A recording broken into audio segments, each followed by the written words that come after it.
క్రీస్తు నామంలో అందరికీ శుభాలు. ఈ మధ్య కాలంలో వస్తున్న ప్రశ్నలలో కొంతమంది ఈ విధంగా కూడా అడుగుతున్నారు. అయితే తెలుసుకోవాలనే ఉద్దేశంతో కొంతమంది అడుగుతారు. వెటకారంతో కూడా కొంతమంది అడుగుతూ ఉంటారు.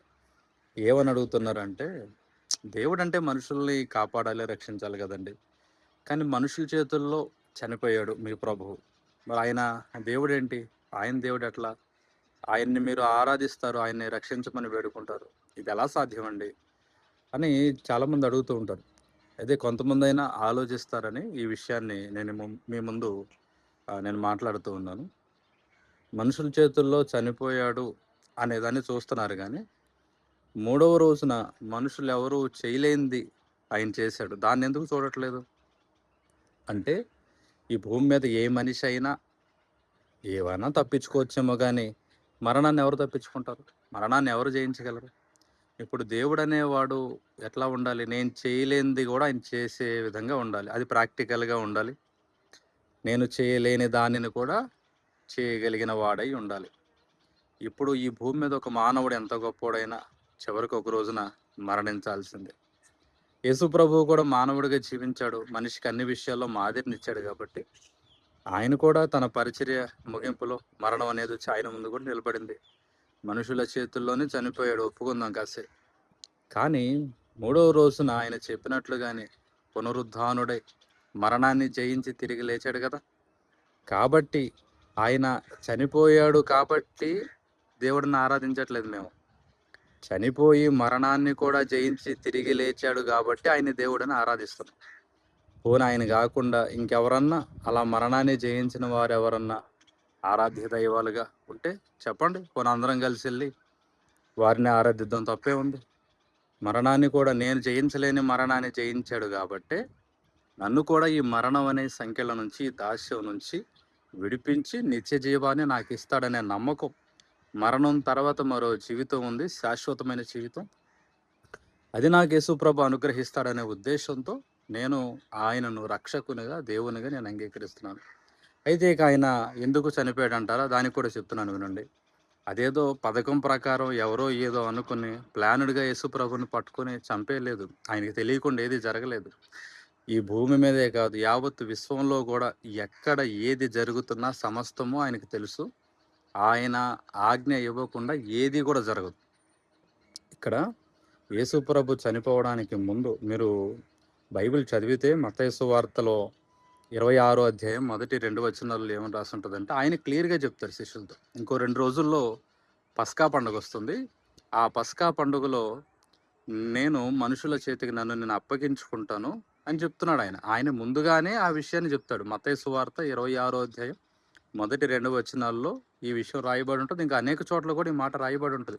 శిష్యులకు ముందుగానే యేసుప్రభు చెప్తాడు. నన్నెవరో బలవంతంగా చంపడం కాదు.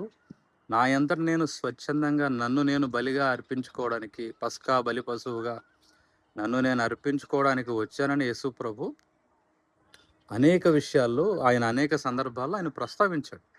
ఆయనెవరో ప్లానుడ్‌గా, పకడ్బందీగా పట్టుకొని తమ బలముతో యేసుప్రభుని ఎవరు చంపలేదు. ఆయన ఈ భూమి మీదకొచ్చిందే సకల సౌకర్యాలను వదులుకొని, ఆయన తన రాజ్యాన్ని విడిచిపెట్టి, మహిమ దేవుడు మానవ దేహాన్ని ధరించుకొని చనిపోవడానికే, అలాగే పునరుద్ధానుడై తిరిగి లేవడానికే ఈ భూమి మీదకి ఆయనొచ్చాడు. ఆయన చనిపోవాలనే ఉద్దేశంతో వచ్చాడు కాబట్టి మనుషుల చేతికి తనను తాను అప్పగించుకున్నాడు. అంతేగాని మనుష్యుడు తన బలముతో ఆయన్ని చంపలేదు. ఆయన స్వచ్ఛందంగా తనను తాను అప్పగించుకున్నాడు. అందుకనే ఆయన సిలువలో చనిపోయే చివరి క్షణాల్లో గూడా ఆయనంత బాధపెట్టినా ఆయన ఒక మాట అంటాడు. అది సిలువలో 7వ మాటగా చెప్తూ ఉంటారు. తండ్రి నీ చేతికి నా ఆత్మను అప్పగించుచున్నాను. అంటే ఆయన ఆజ్ఞ లేనిదే ఆయన ప్రాణం కూడా తీయడానికి ఎవరికీ అర్హత లేదు. ఇప్పుడు ఆయన చనిపోవడానికి ముందుగానే లాజరు బయటికి రా అంటాడు. అంటే లాజరు సమాధిలో ఉంటే 4 రోజులవుతుంది. బయటికి రా లాజరు అంటాడు. ఆయన ఒక మాట మాట్లాడితే చనిపోయిన లాజరు బ్రతికి బయటకొచ్చినప్పుడు, అదే దేవుడు తన శక్తి కలిగిన మాటతో వాళ్ళందరూ ఆయన్ని చంపాలని ప్రయత్నం చేసినప్పుడు, ఆ మాటను ఉపయోగించి వీళ్ళందరూ చచ్చుదురుగాక అంటే, ఒక క్షణం కూడా పట్టదు. ఒకవేళ ఆయన ప్రాణం పెట్టకూడదు, మనుషుల చేతికి తనను తాను అప్పగించుకోకూడదు అని ఆయన అనుకుంటే గనక, అసలు ఆయన ముందు నిలవగలిగే మనుషుడెవరు? అసలు ఆయన్ని కొట్టగలిగే కొరడా ఎక్కడుంది? ఆయన్ని అపహసించి బ్రతికి బట్టగట్టగలిగే నరుడు అసలు భూమి మీద ఎక్కడున్నాడు? ఆయన తన సమస్త మహిమను, శక్తిని, ప్రభావాన్ని అన్నిటిని విడిచిపెట్టి కేవలం మనుషులకు మరణం నుంచి, పాపం నుంచి విడుదలనివ్వడానికి ఆయన మానవుడిగా జీవించి 33.5 సంవత్సరాలు ఏ తప్పు, ఏ పాపము లేకుండా ఆయన బ్రతికి తన ప్రాణాన్ని సిలువలో సర్వమానవాళి కోసం బలిగా అర్పించి మూడవ రోజున ఏ మనుషుడు చేయలేంది మరణాన్ని కూడా జయించి పునరుద్ధానుడై తిరిగి లేచాడు. కాబట్టి ఆయనను దేవుడిగా ఆరాధిస్తున్నాం. మనుషుల చేతుల్లో చనిపోయినందుకు కాదు, నా కోసం మనుషుల చేతుల్లోకి తనను తాను అప్పగించుకుని మూడవ రోజున సమాధిని కూడా తిరిగి జయించి బయటకు వచ్చాడు. కాబట్టి యేసు ప్రభువుని దేవునిగా నేను ఆరాధిస్తున్నాను, అట్లాగే నేను ప్రకటిస్తున్నాను. ఆ, ఆలోచన శక్తి ఉన్న వారికి ఇది అర్థమవుతుందని నేను అనుకుంటున్నాను. వెటకారంగా తీసుకునే వాళ్ళు మీరు ఇంకో ప్రశ్న ఏదన్నా ఉంటే అడగొచ్చు.